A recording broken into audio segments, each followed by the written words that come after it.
Hey guys, how's it going? So it's SpiritForged time. SpiritForged is releasing today, as of the day I'm recording this, and people have been asking for my deck lists going into SpiritForged. So today I am showing you my 4 deck lists going into SpiritForged. I have 2 Viktor lists and I have 2 Kaisa lists. Just as a disclaimer, 2 disclaimers. First disclaimer is there is a probably like 75% chance that I'm switching to Kaisa for this set. I will be experimenting a little bit with Viktor just to see if he has, if he's any good or not.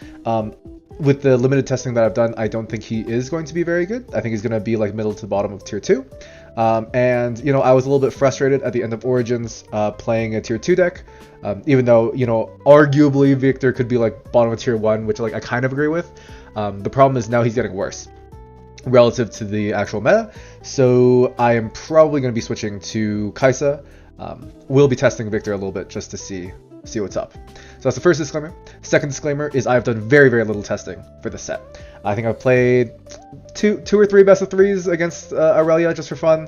I've done very little testing. I've watched like an okay amount of SpiritForged gameplay, like the Chinese tournaments, and I've looked at like a bunch of deck lists just to kind of vibe check all the deck lists that are going around. It's a lot easier to look at a deck list in the span of 2 minutes than watch a 1-hour VOD, so a lot more perusing deck lists than actually watching gameplay. It's also hard to locate good Viktor gameplay because Viktors do not place very well at these tournaments, because I think he sucks. Anyways, so the first list is going to be the blue Viktor list. This is kind of the control Viktor list that I think is probably pretty reasonable. It's going to be a little bit on the expensive side, way more expensive than yellow Viktor was in Origins, and also way more expensive than yellow Viktor is going to be in SpiritForged. I think he is probably going to be a little bit better than yellow Viktor. He did get a ton of new tools. So when I'm testing Viktor, I will mostly be testing this blue Viktor. I think for the first couple days or so, I might test the yellow Viktor just to see. I'm more experienced with the gameplay. I have more of the cards. He needs like fewer SpiritForged, like yellow Viktor requires fewer SpiritForged cards to function. So I'll probably test out yellow Viktor for a little bit, but primarily my SpiritForged Viktor testing is going to be on blue Viktor. So this is my blue Viktor list. Obviously, this is very, very subject to change, but I'm going to just walk through the thought process for all the cards I've selected for it. Yeah, so let's just get right into it. So we have 5 Order Runes and 7 Mind Runes. This is the same split that I had for my Viktor list at the end of Origins. It's really important for being able to cast Singularity for 6 mana and still being able to play a Recruit, because if you're at 7 mana, you will always have at least 2 blue runes. That's the idea of being at 7 runes, or 7 blue runes and 5 yellow runes. You have a pretty decent amount of power costs for both, so you can't do anything crazy like have 8 blue runes or 9 blue runes or anything like that. Your battlefields are going to be Targon's Peak, Grand Plaza, and Ravenbloom Conservatory. So I think Ravenbloom Conservatory is kind of the obvious new SpiritForged battlefield that is going to be good. Ravenbloom Conservatory is when you defend here, reveal the top card of your main deck. If it's a spell, put it in your hand, otherwise recycle it. This list, I believe, is running 24 or 33 spells. This list is running 33 spells. So you have like about an 80% chance to draw a card when you're defending here, which is pretty good. You're always going to have a unit here at some point to defend it. You're always going to have recruits. They're going to defend. You're going to be able to draw a card. The big problem is like if you're playing against Draven, you're getting a card and he's also getting a card, so you're not really getting much card advantage, and then you're gonna attack. You might attack into him and he might reveal a spell, so theoretically it might advantage your Draven opponent more than it's going to advantage you. But for non-Draven lists, this Ravenbloom Conservatory is going to be benefiting you way more, because they're probably going to be running about like 2/3 of the spells that you're going to be running. Most decks are going to be in like the 20 range of spells. This list is running 33, so you are about 1.5x getting more value from Ravenbloom Conservatory than other decks. Ravenbloom Conservatory is going to be the game 1 battlefield, and then games 2 and 3 you are free to sub in more units from your sideboard to deal with the like less card draw you're going to be receiving for that game. Targon's Peak would be your going first battlefield. There's a lot of good action speed removal that Viktor now has access to, notably Wages of Pain and Blood Money. The Wages of Pain is 3 mana, and Blood Money is 2 mana, so just being able to refresh 2 runes at the end of your turn allows Viktor to compete a little bit more, and since this is your going first battlefield, you're going to get first dibs at conquering this battlefield, so it looks something like on turn 1 you're at 2 mana, you play a Recruit. Turn 2 you're at 4 mana, you play a Recruit, run your Recruit into Targon's Peak, you will pass the turn and you will have 4 mana up to be able to interact on your opponent's turn, which is quite decent. Grand Plaza would be your going second battlefield. This one is kind of the juicy blue Viktor tech that I'm trying to test a little bit in the set. I think this battlefield is actually quite good in slow Viktor. This is like the only time I think Grand Plaza is ever good, and the reason is because if you have 1 or 2 Vanguard Armories, if you have 1 Vanguard Armory, you can play the Vanguard Armory and tap it to have your 3 recruits in base plus the 1 recruit that you make from your Viktor Legends. What you can do is then you can run into Grand Plaza, tap Vanguard Armory to play 3 more recruits into Grand Plaza, and then Time Warp. That is the big thing. Your opponent can be at 7 points, you can be at 0 points, and you can still win the game in 1 turn by Grand Plaza, multiple Vanguard Armories, plus Time Warp. That's the idea. I think it is a legitimate strategy. I have a 100% success rate at pulling off Grand Plaza Time Warp to win the game in a grand total of 1 sample size. I think it's legitimate. I think your opponents need to respect it. Even if you don't have Time Warp, you have a lot of interaction. So, for example, if you end up running something like Facebreaker, Hidden Blade, Wages of Pain, Blood Money, you have like a ton of, and like Smokescreen, stuff like that. If you run onto Grand Plaza with 10 units, it's like pretty difficult if they don't have units on board to be able to clear you. So it's like a legitimate win condition. I think it's fine enough. It's just having access to Vanguard Armory plus Time Warp makes Grand Plaza like a really scary win condition. And I think this is like legitimate. I think it's a good win condition, and going second you're already disadvantaged. So having this I think is perfectly reasonable. I think it's good. Going on to the actual list, we have Viktor Innovator. Viktor Innovator is just better for this game plan. You're running like 33 spells, so you're going to be casting a bunch of spells. He's just mostly going to be here to fill the curve. You're not going to be relying on him to get a lot of recruits. Most of your recruits are going to come from your legends. This list runs 2 Chemtech casks. This is basically a replacement for Seal from the previous set. I ended the previous set with 2 Seal of Unities, so that's why I'm starting this set with 2 Chemtech casts. The idea is very similar to Seal of Unity. It's just able to offset Viktor's infinite power costs. Viktor has so many power costs, so this kind of helps mitigate that a little bit. Gold gear tokens can be sacked to Jace if you're ever running Jace, and you can stockpile them. So if one turn you're only playing something like Stupefy or some units, and then like you're like revealing Consult the Past or something, like you can stockpile your gold a little bit more using Chemtech Cask than you could with Seal. Like Seal, you need to use it every turn to get your value. Chemtech Cask, you only need to activate it and then stockpile the gold if you need to have like a big turn where you spend a bunch of power in future turns. So I think Chemtech Cask is better than Seal. As Seal, also you need to recycle a rune in order to play the Seal. Chemtech Cask is only 1 energy, so it's pretty good. If you're going first, Chemtech Cask plus Recruit is like a really good opener, so I think it's legitimate. I think 2 is the correct number. I don't think you want to be at 3. 3 I think is really suspect, so I think 2 is the correct amount. Stupefy is just broken. 1 mana, draw a card, give a unit -1 is very relevant when you have a lot of damage-based removal. And if you have Viktor on board, you create a Recruit. It's just really good. 2, Bellows Breath. This can go to 3. Bellows Breath is like a very has a high bar for synergy. It's a card that enables a lot of like combos really well, but by itself is actually not that good of a card. It's like only good into like Tempo Viktor, I guess. Like units that are like decks that are playing a lot of 1 might units is where Bellows Breath is like really good.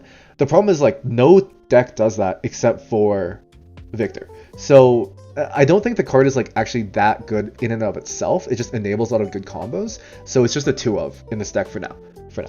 I think you can experiment with a 3rd, I think is reasonable. This deck is running 3 Blood Monies. Blood Money is really good. action speed, 2 mana, no power cost, kills a unit at a battlefield with might 2 or less. If it's an enemy unit, you create a gold. If it's a friendly unit, you can create 2 golds. So if your unit's going to die anyways, you can sack it to play 2 golds. And then it has good synergy with might reduction. So if they're attacking in with a 3, it'd be like Stupefy Blood Money is a great combo. If they're attacking in with a bigger unit, you can Smokescreen Blood Money. So even though there's like a lot of interactions where they can buff units up to higher, you have responses like Stupefy and, as you'll see later, Smokescreen to be able to get around this limitation. So 3 of Blood Money. Reasonably, if the meta slows down a lot, you can go down. But if Draven, Kaisa, and Viktor and Annie are all relevant in the meta, I think 3 of Blood Money is perfectly good to be. Call of the Week is good. Call of the Week is always going to be good. It's always good into lists that don't run a ton of units. Always good into decks that don't run a ton of units. So that is going to be basically all like the bad decks. In this set, Ornn is like something that is really going to die to Call of the Week, like horrifically badly. Jax is going to die to Call of the Week. Like all the equipment focused decks are really going to die to Call of the Week. Irelia is going to die to Call of the Week. It gets around Deflect. If you can remove everything else and then play Call of the Week, it just kills everything.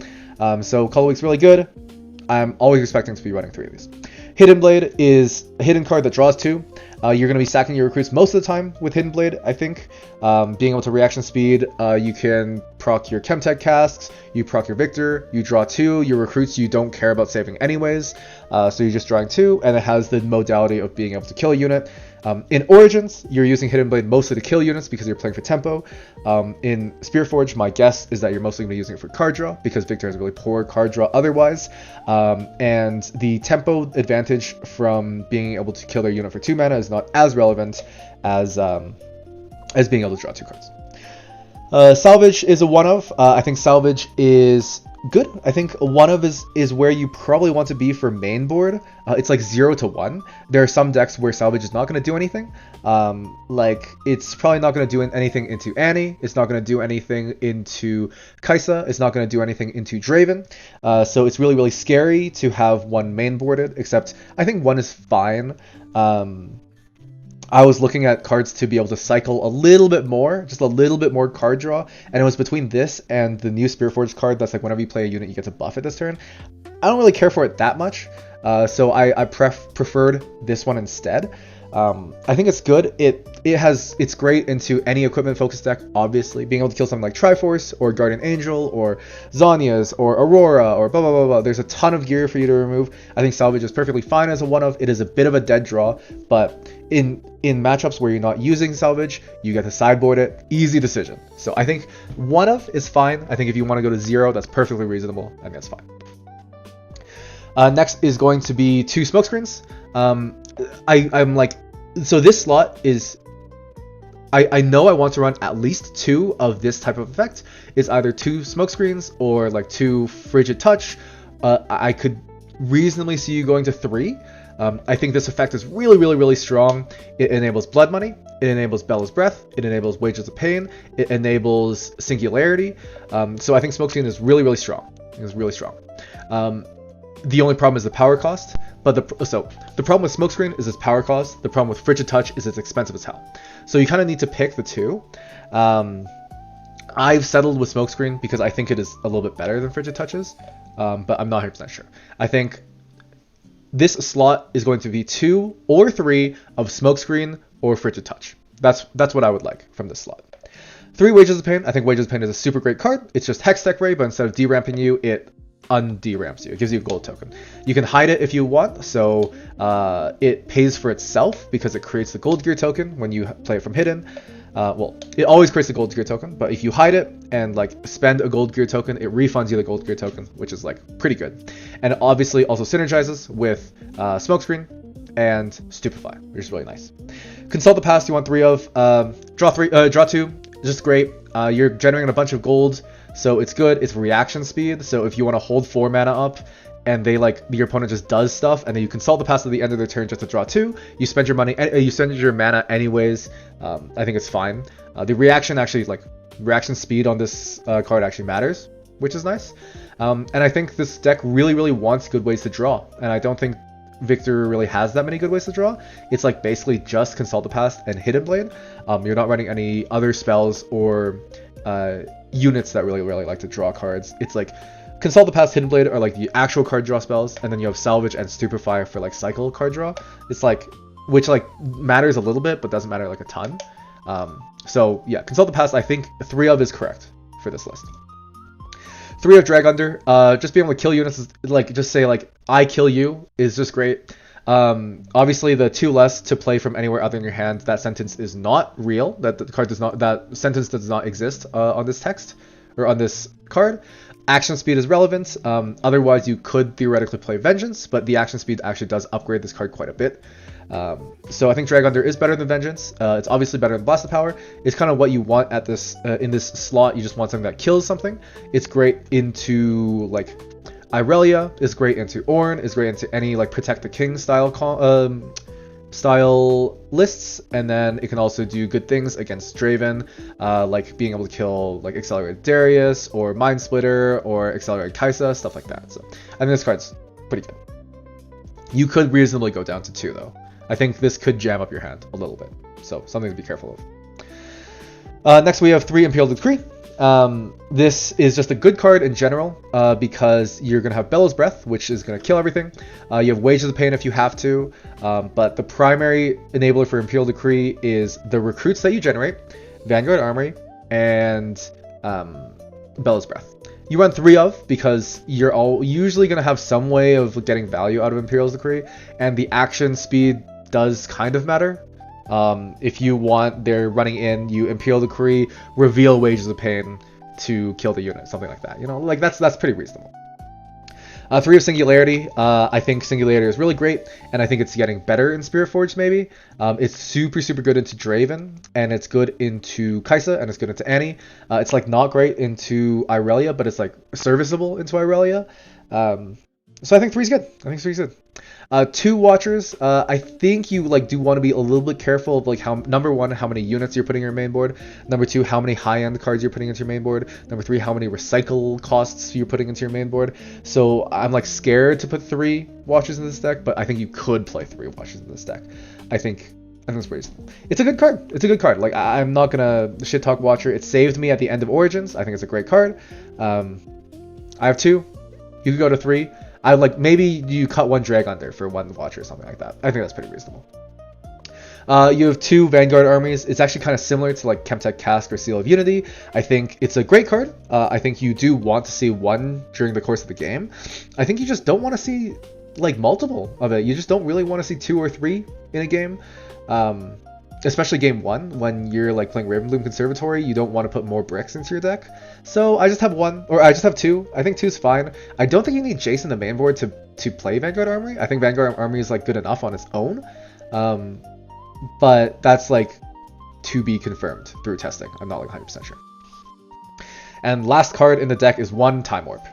I think 1 Time Warp is correct. Like you have a lot of removal in the deck.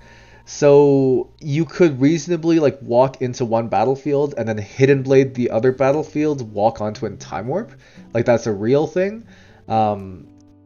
These control style decks really like to like attrition your opponent out of resources and then catch back up into the game through Time Warp. If you're able to kill every Accelerate unit that comes out, eventually at some point your opponent is going to have to develop units into their base. Once they develop units into their base, that's when you can run into Time Warp. I think it's fine. I think it's good enough. I think 1 is probably where you want to be for your main board. I think you like desperately do not want to see 2 in your hand. If you see 2 Time Warps in your hand, you're probably losing the game. But yeah. Sideboard currently is 1 Bellows Breath. There's a world in which you're playing against a deck that either dies to Bellows Breath on its own without needing Imperial Decree, or you desperately need the Imperial Decree Bellows Breath combo in order to win the game. 1 more Salvage for like Irelia, I guess. Salvage I think is good. Like it's a good card. If you're hitting Guardian Angel, you're pulling a Defy or pulling a Not So Fast out of their hand. Quite good, because then your Singularities are getting better, your Hidden Blades are getting better. if you're using up their counter spells for salvage instead of one of your actually good spells. I have 2 Jaces. I think 2 Jaces is where you want to be if you want to do the Vanguard Armor Jace combo. The plan for Jace is to play him in the Grand Plaza game because you really want your armories out as early as you can on the Plaza game, just to exert as much pressure on your opponents as possible. I have the 3rd Watcher. I think Watcher's good. It's a good card. And I have 3rd Vanguard Army. That's also for the Grand Plaza game. That you just really want the combo out. Unchecked powers for Miracle. You could go to 2. 2 unchecked powers, I think is probably fine. I have not played against a single Miracle deck, so I don't really know how it plays out. I just know that they like to stack battlefields with a ton of units. So I don't really know what to say other than that. I think you could go to 2. I would probably cut a Watcher or a Bell's Breath for a second unchecked power if you have a bunch of Miracle players in your area. And I have one more Time Warp. You really want to see 1 Time Warp on your Grand Plaza game. So Grand Plaza, you're putting in both Jaces, Vanguard Armory, and Time Warp, and then you just put take whatever out from your deck. It would be whatever is like not good into your opponent. There's a bunch of like random cards that would probably suck in some matchups. You just take those cards out for those. All right, so that's Blue Victor. I think this is probably the better Victor list that I have. I also have a Tempo Victor list that I will talk about. So this is a Tempo Victor list. It's running 7 yellows and 5 blues. It's like mostly an Origins list, but there's like a few Spiritforged cards in here to upgrade it a little bit. The battlefields are the exact same as the Origins Victor list that I was running. I don't think any Victor list or any battlefield in Spiritforged is worth looking into. I don't think any are really particularly that good. The only one I could think of is like maybe Power Nexus. Power Nexus is the only one that I would consider playing. Everything else I don't think is worth looking at all. Yellow Victor, 1 Seal of Unity. There's like a ton of gold generation, so I think you're happy to see 1 seal, and I think you hate to see a 2nd seal. So it's just a 1 of Seal of Unity because I think it's fine. It's like a card you're happy to see 1 of. It's a card you really don't want to see a second copy of. It's kind of like Shen in Origins. So yeah, 1 Bellows Breath. I think Bellows Breath it's on its own is really bad. I think Bellows Breath on its own is really bad. So it's basically just here for the occasional. If you draw it, you're pretty much always going to have Imperial Decree in your hand whenever you draw Bellows Breath. So you can surprise your opponent with a nice little board wipe to kill everything they have. 2 Blood Monies. This could go to 3. It would be meta dependent based on how many relevant targets you have and how many times they're actually dying. 2 Blood Money. Because you're worried about playing against something like Master Yi, where you play Blood Money on it and they just like on guard it and then it doesn't die to Blood Money. So I have 2 of it right now. I could see it going to 3 if there's like a ton of Annie or something in your scene. All the 2-drops have been changed. So originally it was Trifarian Glory Seeker and Daring Poro. Now we're running Honest Broker and Plundering Poro. I think they're both better. Gold is really strong, and both of these guys generate gold. And now you're like no longer playing Call to Glory or any of the buff spells. Now you're just playing Removal. So instead of forcing your guys to stick on the battlefield with buff spells, now you're just killing everything that they have and just saying, I have more units than you. Good luck. That's kind of the game plan with Tempo Victor now. It's like a little bit different from how it was in Origins. 3 Call the Weeks, 3 Hidden Blades. Those are still the same. I have 2 Smoke Screens now. I think 2 is probably where you want to be. I'm like less inclined to go to 3 than I would be for Blue Victor. But the reason for Smoke Screen is still the same. It enables Blood Money. It enables Wages of Pain. It enables Bell's Breath. And it enables things to trade with your recruits, which is also relevant. 3 Faithful Manufacturers, just a good card. 3 Wages, 2 Vanguard Captains. It's like a little bit difficult to trigger Legion with this deck since you're only running 1 seal. Most of the time, it's going to be 2-drop plus Recruit plus Vanguard Captain as your turn 3 going first, or 2-drop Vanguard Captain turn 2 going second. You're just not really going to have Seal Vanguard Captain going second in like any of your games. Maybe like 1 in every 9-10 games, you'll be able to play this once. It's like something that you can get occasionally. It's like a nice little pop-off, win the lottery moment. It's nothing too crazy. So I think 2 is where you probably want to be. At the end of Origins, I was getting like a little bit frustrated with Vanguard Captain. She was like breaking up my hand just a little bit when I had multiple copies of her in my hand. So I think 2 is probably where you want to be, but that's to be seen. I could see it going up to 3. I would probably just cut 1 Wages of Pain for 1 Vanguard Captain or something like that. 3 Sinjos. So Sprite Mother is a really, really good card from Origins, and Sinjo is basically Sprite Mother. There are some slight differences. Sinjo is cheaper, and Sinjo is stronger. So instead of 6 might distributed amongst 2 bodies, you have 4 might distributed amongst 1 body. You're almost always going to be able to play Sinjo active, as long as it's not like turn 1. But you're basically always going to be able to have him active, and having 3 copies of him and 1 copy of Sprite Mother lets you play fewer blue runes. If you were to play 3 Sprite Mothers and 2 smoke screens and 3 singularities, like, it's kind of hard to justify running enough yellow runes, and that will like sometimes break out the rest of your deck as well. 3 Consult the Pasts is still the same as Origins and the same as Blue Victor for Spiritforged. You just need to waste the draw cards to stay relevant in the game. You have a lot of like random units in the deck. You have 6 2-drops and 5 3-drops that you're like not super happy top decking in the mid game. So Consult the Past lets you get through those a little bit better. And then 1 Sprite Mother. I wanted a 4th Accelerate unit. It's like either 3 Sprite Mother, 1 Sinjo, or 3 Sinjo, 1 Sprite Mother, or 2 and 2. But I think having 4 Accelerate units is probably correct. Yeah. 3 Impel Decree for the same reasons as Origins. It's just a good card. Yeah. And then you're running 3 Singularities. Again, I think Singularity is getting slightly better in Spiritforged. So yeah, Singularity. I forgot to talk about the battlefields. Oh no, I did talk about the battlefields. Sideboard is 2 Bellow's Breath. I think there's a world in which, I think especially against Miracle, where there's just like a ton of units or something like that. Or they have a bunch of units in base that you want to kill, or you're against another Victor. I don't know. Bell's Breath could probably get removed. I didn't really pay too much attention to the sideboard on this one because I don't think it's going to be good. Yeah, 2 Bell's Breath, 1 Salvage, 2 Drag Under, 3 Watchers. I don't think there's like too much to talk about. There are mostly understandable, like Drag Unders for like Ornn and Protect the King style compositions. Bell's Breath is for like wide boards that you want to kill with Imperial Decree. Salvage is for gear, and Watchers for just good. Stuff like that. Alright, so those are my 2 Victor lists. As I said, I'm probably switching off Victor, but I will test these for a bit. And the reason I'm switching off Victor is because Kai'Sa's better, probably. Most likely. Almost 100% Kai'Sa's better. So let's talk about Kai'Sa! I have 2 Kai'Sa lists. One is a Kai'Sa list that looks very, very similar to the Chinese Kai'Sa lists. And I have 1 Kai'Sa list that is a little bit spicier and a little bit different from the Chinese list, and we'll talk about it when we get there. But first, let's talk about the Chinese style Kai'Sa list that I'm going to be running. So this list runs 7 reds and 5 blues. Kai'Sa doesn't really care too much about its power costs. You care about the power costs on your units. You don't care about the power costs on your spells.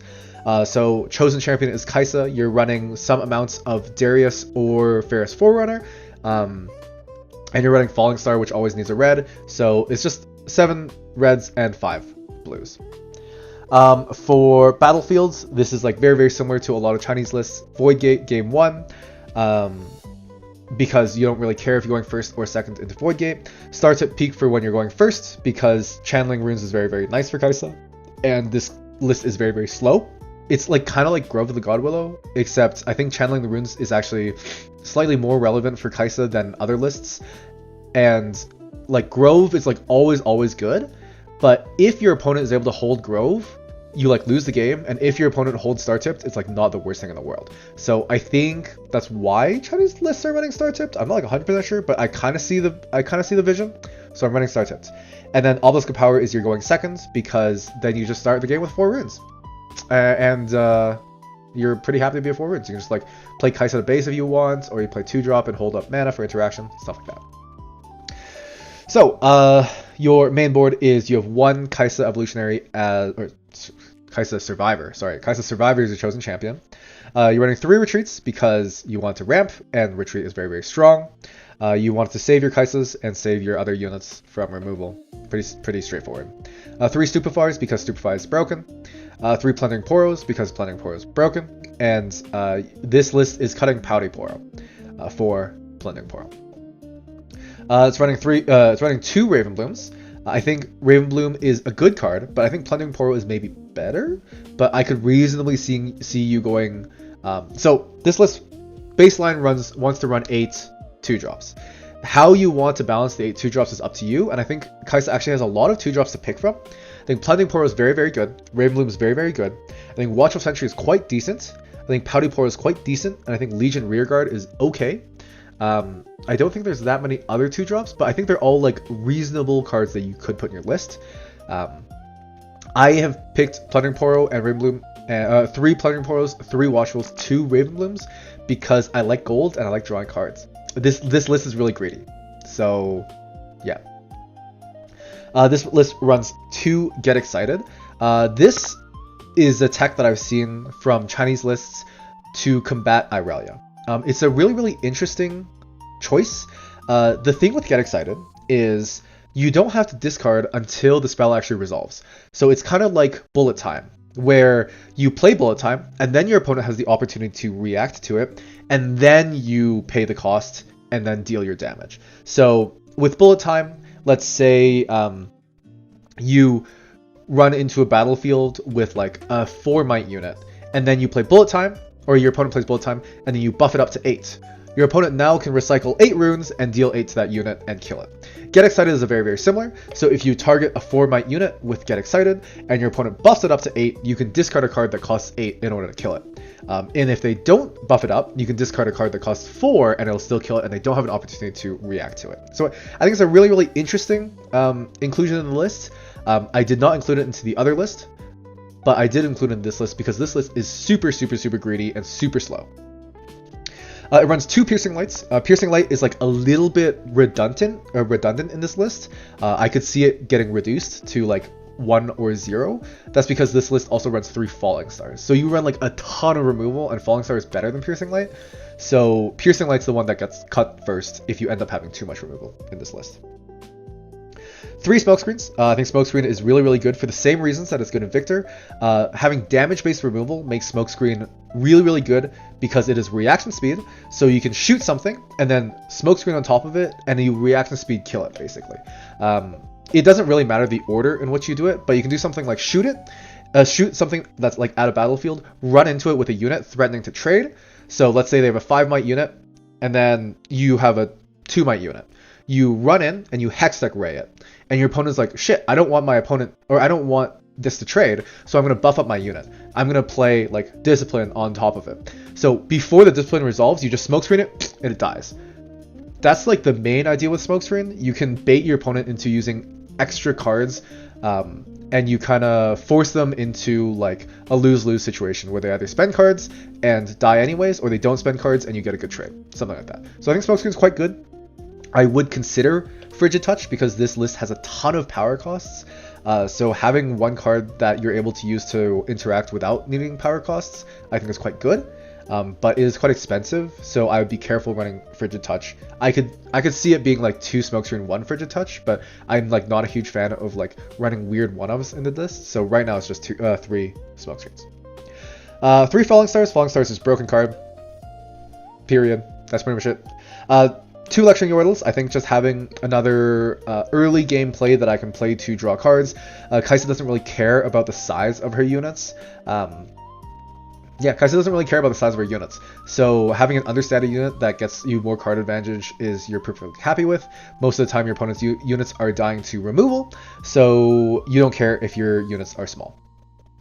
Ferris Forerunner is, so this list is not running any Darius. It is instead running 3 Ferris Forerunners. I think this list probably wants Ferris Forerunner more than it wants Darius because of how slow this list is. Ferris Forerunner is super, super sticky. So what you can do is 1 turn invest in playing units like Ferris Forerunner and other units. And then the following turn, you just leverage Ferris Forerunner's power and stickiness. And have like 1 really, really big turn. It's kind of like you like play all your units on 1 turn and then protect your units the following turn. So it's like a 2-turn play to be able to establish yourself really, really strongly for the rest of the game. Kind of like that. So I think 3 Fairest Forerunners is better than 3 Darius in this list, but I'm not 100% sure. Then this list is running 2 Progress Days. I'm not like a huge fan of Progress Day. I think Progress Day like kind of sucks, but every good Chinese list is running 2 Progress Days, so I'm just gonna trust them. I'm just like hands up trusting them that Progress Day is good.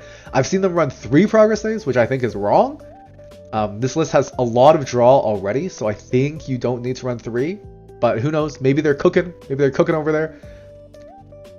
Sure. I mean, drawing cards is good. I like drawing cards, you know.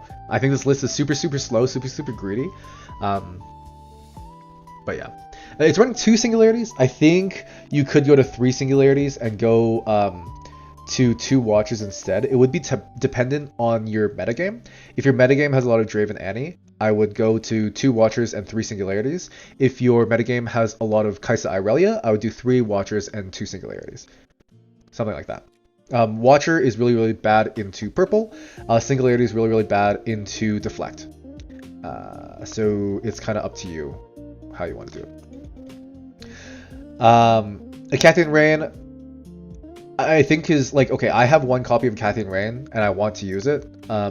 It deals 12 damage. Singularity deals 12 damage. The Cathian Rain costs more, but is more flexible with how you want to distribute the damage. I think Singularity is better because it plays around Deflect a little bit better as well. A Cathian Rain you just like instantly lose when you Cathian Rain anything that has Deflect on it. So I think Singularity is probably a little bit better. So it's 2 Singularities, 1 Cathian Rain. But like realistically it's probably 3 Singularities, 0 Cathian Rains, and then you go 3 Watchers and just run with that. I think it's probably fine as well. Yeah. And then you have 2 Time Warps. So the reason you're running 2 Get Excited in this list is because you have 2 Progress Days, 2 Singularities, 3 Watchers, 1 Cathian Rain, and 2 Time Warps. So a quarter of your deck are these, and 3 Fairest Forerunners. So 13 out of your 39 main board cards are huge. And if you need to discard one of them to just nuke something for 2 mana, like, it's basically a Hidden Blade at that point. Like, it's 2 mana deal 10 or 2 mana deal 7. Like, it is so much. And your opponent, like, what happens if your opponent is playing Irelia? It's like a 4-mana unit. It has Guardian Angel. It goes to 5, and then you play Get Excited. They discipline. They go to 7. Oh, they would go to 8 in that position. But anyways, like, this list can just nuke things with Get Excited, which is like the main idea with running so greedy. And this list is like so slow, so you just like leverage your ability to control the board and then just time warp to win the game is like the main idea. The Chinese lists have been like 3 Progress Days, 3 time warps. I'm not a fan of it, but this is my interpretation of the list. I think it's fine. You're gonna notice the sideboard between my 2 Kaisa lists is like very similar. So this one is, I only have 7 cards in my sideboard because I was getting indecisive. I couldn't figure out what my 8th card was going to be. I have 2 Thermal Beams, so this is for Irelia.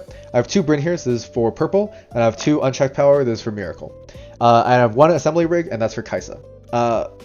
This basically means you will never run out of units ever on board. You will just always have units on board, and your Kaisa's opponent is going to always have to deal with random units just marching over infinitely into their board, and they have to control it. So Assembly Rig is for the Kaisa Mirror, and I still need to figure out what an 8th card is going to be. It's probably like a Singularity or a Time Warp or something like that in this list. But yeah, so that's my mid-range Kaisa list, or control Kaisa list, however you want to pull it. Yeah, so here's my spicy Kaisa list. It is a tempo Kaisa list. So this list looks a lot more like Origins Kaisa than Spiritforged Kaisa lists are looking. Spiritforged Kaisa lists are super slow. This one, I'm like a little bit worried about its Draven matchup, but I think it's going to be better into like the rest of the field. So it's like time will tell which list I end up running, but there are like some differences between this list and the other list, the mid-range list, that I think are relevant, and like do change the identity of the list.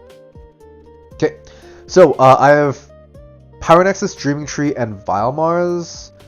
Power Nexus is your going first. Dreaming Tree is your game 1, and Violence is you're going second, I think, is what I was envisioning for this deck. I can't really remember. But like Power Nexus is basically Arena's greatest. I think this card is only good because you can go to 5 and then threaten to hold to win.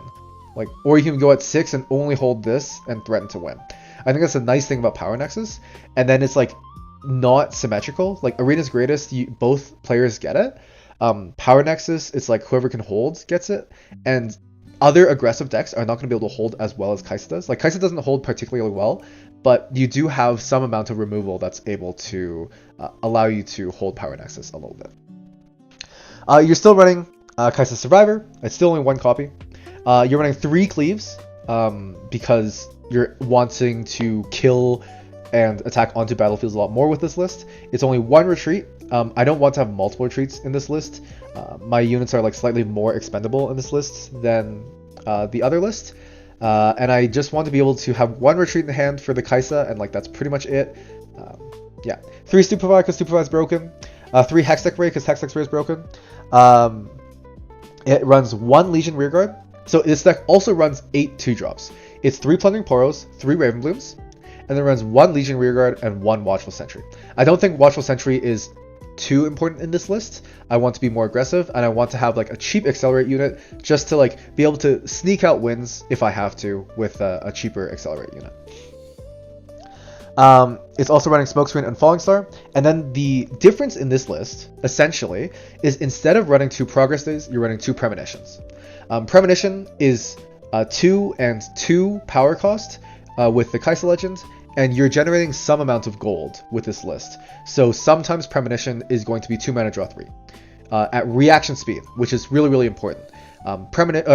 Progress Day is slowest spell speed, Premonition is reaction. So having more options for when you want to be playing your Premonition, it allows you to play more reactively. You don't have to be as face up. Like if you're playing Progress Day, your opponent knows that you only have 2 mana up. If you're instead you have 6 mana and you want a Premonition on your opponent's turn, you're at least holding 6 mana up for interaction during your turn if you want to play Premonition or not. This list runs Wages of Pain. I think the deal 3 is really, really good, and generating gold is really, really good. So this list has a lot of redundancy. It has 3 wages, 3 Hextech Rays, and like 3 Falling Stars, so it just like does 3 damage to everything all the time, which is like kind of scary, but I think damage based removal is good. It probably sucks into like deflect units, but I think with this list you might just go fast enough to be able to get over the fast list, or like the deflect lists. Like the deflect lists are like Irelia or Jax, and you might be able to just go fast enough for it not to matter that you're paying a bunch of deflect costs. I'm not really sure. And I think having spells that don't have power costs is actually quite good in this list, because it lets you do more things. You can play more spells on your opponent's turn without deramping yourself to infinity. I think Wages of Pain might be better than Hextech Ray in this list, but I'm not 100% sure. So I'm running 3 of each, so I don't have to worry about it. I'm running 3 Noxus Hopefuls because it's just a good card, and I want to have more bodies. I'm running 3 Dariuses, and this list runs no Ferrous Forerunners. So the other list runs 3 Ferrous Forerunners, 0 Darius. This list runs 3 Darius, 0 Ferrous Forerunners. I think Darius plus Cleave is really, really good, obviously. And then you have like Darius Cleave, or Darius Cleave, Darius Stupefy, Darius Hextech Ray, Darius Smokescreen, Darius 2-drop. You know, he has like a ton of ways to enable him, and he's accelerating the attacks for 7, which is crazy. So he's just a good unit. And then 3 Watchers because Watch is broken. And then I have 1 Time Warp just in case. This is like my opponent is sitting on a battlefield with 30 might and I'm at 7 and I need a way to win. So I'm just gonna run in and Time Warp. Like it's like the Hail Mary, like last ditch resort. If I really need a way to win, I'm gonna be at 10 mana at some point in the game because Kaisa is so good at ramping and like keeping her runes up. So I think having 1 Time Warp is probably correct. And it also lets you Time Warp onto Power Nexus if you need to as well. So that would be from 5 points. You would attack onto Power Nexus, go to 6, Time Warp, go to 7, and then pay Power Nexus cost to go to 8. So I think having 1 Time Warp is probably right. If you look on the sideboard, I don't have another one. Oh, I thought I had another one. That's fine. The sideboard is very similar to the mid-range Kaisa list. 2 Thermos, 2 Bryn Hears, and 2 unchecked powers. Again, it's for Irelia, Purple, and Miracle in that order. 2 Singularities, just because Singularity is broken. And I think it's just a good card. So I think is reasonable to run in this list. I'm not really sure what you're cutting for it. Maybe it's like, you might be cutting like Watcher Time Warp or something for it, or like Wages or something like that, but I'm not sure. But yeah, so those are my 4 lists going into Spiritforged for tomorrow, or for today at the date that I'm releasing this video. If you have any questions, let me know. I will keep you guys, updated with the changes that I make to my list, how I'm placing with my lists, and how, like, I guess my general thoughts for how the lists are functioning. I'll probably try all these lists out, Viktor to a lesser extent, and then I'll split my time between Kaisa depending on how the vibes are with the local metagame. But yeah, thanks for watching. Hope you guys enjoyed. Let me know if you have any questions for my lists.